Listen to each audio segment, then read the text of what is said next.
The birthday of the church, that's what we call this day sometimes, Pentecost Sunday, the birthday of the church. And the image I can't get out of my mind is of a child's first birthday party when they turn 1 year old. Maybe because I've hosted 3 of them myself. They're hard to forget. Now, if you haven't ever hosted one, or if you haven't even had an occasion to go to one lately, sure that you've been at one at some point. You were the aunt or the uncle or the grandparent who drove in from miles away, or you were the favorite babysitter that showed up for the party, or a parent of the toddler friends the child has made in preschool, or maybe you were the grandmotherly woman who lived next door and took a special interest in this child. All of these people gathered here in this place from so many different places, but only one person at the center of attention. And every gesture and gurgle and coo and babble of that child, from the time the child is strapped into its seat with that paper cone hat on its head, every second of this event is recorded for posterity. From the strapping in, to the singing of happy birthday, to the bringing out of the cake, and the look of wonderment on the child's face when she realizes all of these people are here for me. I'm the star. To the smearing of chocolate cake on her face and the inevitable meltdown that will come sooner or later. All eyes are on her. She has an audience, and she loves it. It's Pentecost Sunday, the birthday of the church, the day we flip through the family photo album and remember fondly that day when all eyes were on us and we had the world's attention. When the flames were not flames on birthday cake candles, but they were the flames of the Spirit calling the world's attention to us, beckoning them to look in our direction. And we stood up and spoke on that day, and all of those relatives gathered from all over the world, looked and listened and marveled at what they saw and heard. All eyes were on us, the birthday kid. We had an audience, and we loved it. When we spoke, everyone listened. It's an image of the church we'd rather like to hold on to, isn't it?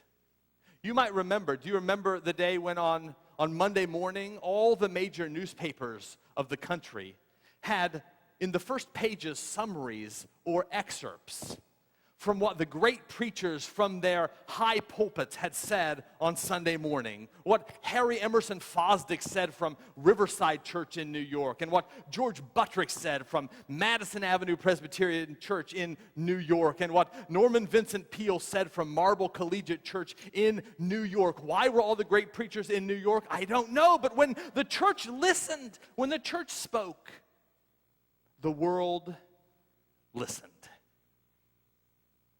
I was at a preaching festival a few weeks ago, and I was on a panel with some other preachers. And the topic of the panel was how the church is adjusting to a changing culture. And I just commented, I said, once there was a day when if there was a conversation in a community to be had or a problem to be solved, the church could call a meeting and gather people, and the church sat at the head of the table. And at that point, the moderator of the discussion interrupted me and said, "You mean the church owned the table?" Several weeks ago, the United Methodist Church had its general conference. It's the meeting we have every 4 years when delegates from all over the world, 1,000 of them, gathered in Tampa, Florida. It's the conference that speaks for the church, that sets the church law, that revises the discipline, that says what United Methodists believe. And among other things, we vote on resolutions there. Resolutions that change the structure of the church or don't change the structure of the church. Resolutions that adjust what we say we believe in our social principles. We also vote on resolutions that speak a word to the world. Resolutions about justice, resolutions about poverty. One of the resolutions that passed was a resolution that urged Congress and the president to end quickly the war in Afghanistan and divert so much of the money spent on the military to humanitarian needs. And my first reaction was, well, thank God. I mean, if the Methodist Church can't agree that war is not in God's purposes for the world, what can we agree on? And sometimes there's not much. But my second reaction was this: who's listening? When the Methodist Church urges the leaders of the world, who is listening?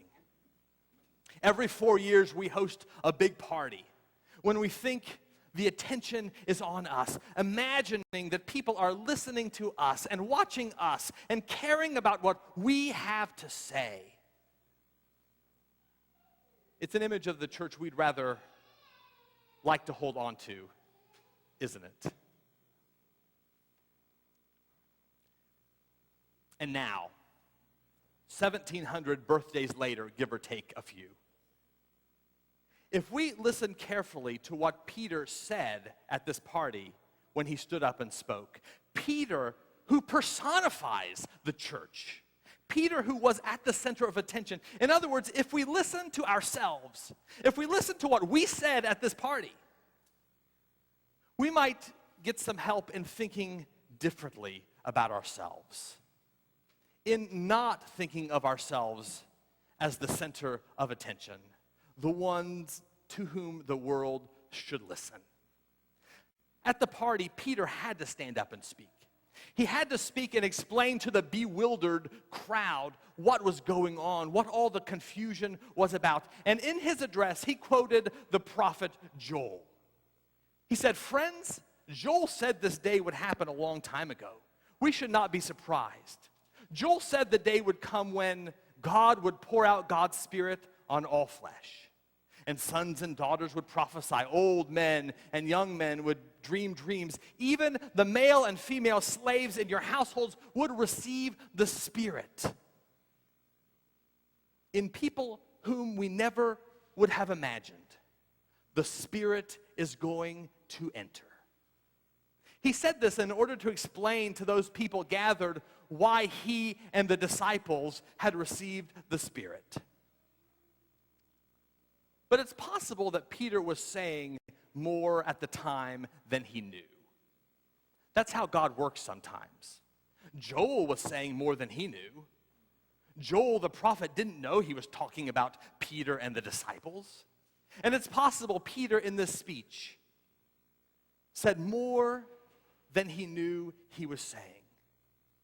Ironically, Peter, speaking from the center, the one on whom everyone had their eyes, he might have spoken a church decentering word, a word that gets the church off of center stage and out of the spotlight, and it's a very small little word. It's a word that God has used to great effect all through the Scriptures. All. All. God said, "I'm going to pour out my Spirit on all flesh." The thrust being, my Spirit will be poured out in the unlikeliest of places, on the unlikeliest of people, where you never would have imagined. Now, in this situation, Peter and the disciples were the unlikeliest people, and this was the unlikeliest of places. But if it's true, I'm going to pour out my Spirit on all flesh, if it's true, then Peter and the disciples aren't the only ones who have the Spirit. It's not only through those at the center the Spirit speaks. Maybe you've heard in the last few weeks about the the Catholic Church hierarchy's crackdown on an international organization of nuns. Have you read about this in some of your papers? An organization of nuns with representatives from orders of nuns all over the world. And, you get these radical, free-thinking women together. Who knows what they're going to say or do? These women who have jettisoned traditional female roles like wife and mother, and instead they've married Jesus, devoted their lives to serving God. They're bound to say or think something the men at the center don't like. And so the bishops sent them a letter saying, you owe us an explanation, and reprimanding them for talking too much about social justice and about women's rights and about the ordination of women that's off the table, and not talking enough about the things that really matter to the men at the center, like contraception. They weren't on message and got called on the carpet for it. I have a friend who is a nun, and she expressed to me the sadness and the heartache that they have felt over this reprimand and the unclarity they have about going forward. But she also shared with me an email that all of these orders of nuns around the world have gotten from about 100 organizations of Protestant women, like the United Methodist Women, saying, we're with you. We encourage you. We support you because we know the Spirit is speaking through you too. We know you've got the Spirit too because we had the Spirit. And we spoke in the Spirit, and it took a long time for people to listen to us, but finally they did. And we believe that someday the men at the center will realize the Spirit isn't just helping them to speak and making others listen, but the Spirit is helping them to listen when it's calling others to speak. Did you notice when Don was reading this passage that this miracle of the disciples speaking in other languages, it said the Spirit gave them utterance. It's not the only miracle of Pentecost. In fact, it's very possible that they weren't speaking real languages at all. It was just some incomprehensible babble. But the real miracle is expressed in the words of those people from all over the world gathered when they said, how is it?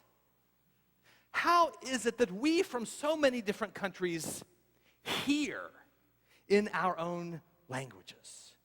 3 times the word hear is used to express the central miracle of Pentecost, that the Spirit is enabling a new kind of hearing and listening and understanding. And I wonder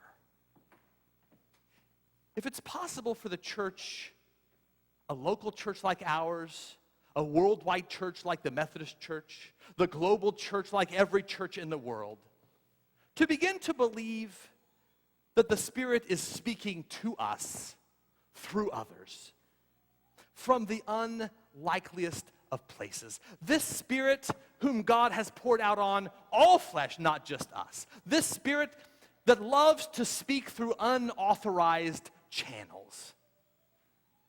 Maybe now that we've lost our seat at the head of the table, we're in a position to experience the miracle of Pentecost anew when God invites us to hear. Children at the center of attention. Have we been talking about that? You know, in the Old Testament, God says that he makes eloquent the tongues of infants, which means that what Justice is saying right now is perhaps more pleasing to God than what I have to say. But it's this possibility that we might experience the miracle of hearing. It's this hope on which we've based the mission theme you've been hearing so much about this year, the one we have in this banner, Who is My Neighbor? Listening, learning, and living with our city. This hope that God's Spirit poured out on all flesh is inspiring others to speak to us from unlikely places. And so we don't so much have a word to speak, a program to offer, a solution to give to the world, as we do the possibility of new relationships, friendships even, boundary-breaking friendships a divided world needs to see. When we make ourselves available to the miracle of the Spirit in our midst, teaching us to hear. In a classic book, anthropologist Everett Rogers describes how innovation spread through a culture. The book is called The Diffusion of Innovation.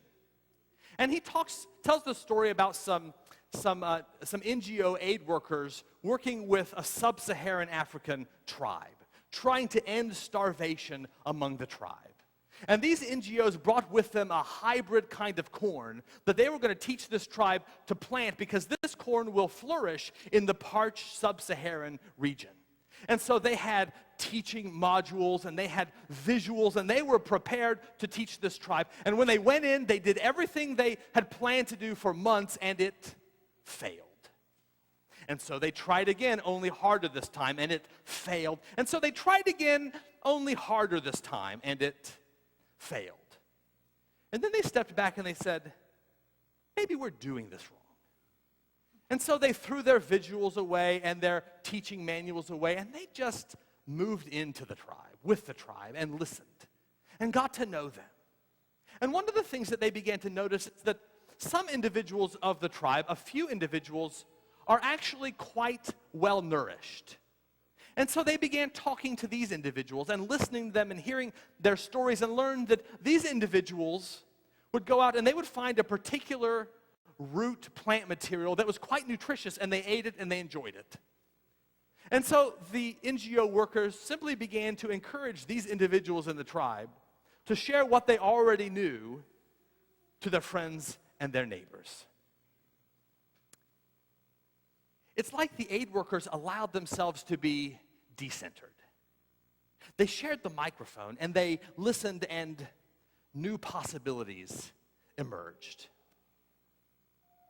We still worship a perplexing Pentecostal God. And maybe the way this God now is trying to perplex us is by helping us see Pentecost anew. By helping us to learn a kind of humility, to let go of our infant infatuation with attention, so that we might perhaps for the first time experience the true miracle of Pentecost, the miracle of hearing. In just a couple seconds, baby Justice is going to come with his parents and his sponsors, and he's going to be baptized. And in this act of baptism, these events of Pentecost are relived right in our midst. The Spirit is going to make Justice a member of Christ's body, a member of the church. And I usually say at baptisms that the Spirit is going to give him the courage to witness boldly to his faith as a disciple as he grows, and it's our job as his new family to support him. But today I'm reminded that our bold witness as a church might be found less in our courage to speak and more in our willingness to hear. Sometimes when I'm driving our van, Mary Claire, our 2-year-old, is strapped in the car seat right behind me. Now, in the van is my serious thinking time. It's when I do all my real work. And so I'm usually deep in some form of contemplation, like what in the world am I going to fix for dinner? Or how am I going to end that sermon on Sunday morning? Or I might be listening to music, or on occasion, talking to Ginger or the boys. And I'm only subliminally aware that there is this quiet babble going on behind me. This constant babble in the seat behind me, until fed up, Mary Claire finally shouts, "Daddy, are you hearing me?" It's a good question. Holy Spirit, give us ears to hear. In the name of the Father, and of the Son, and of the Holy Spirit.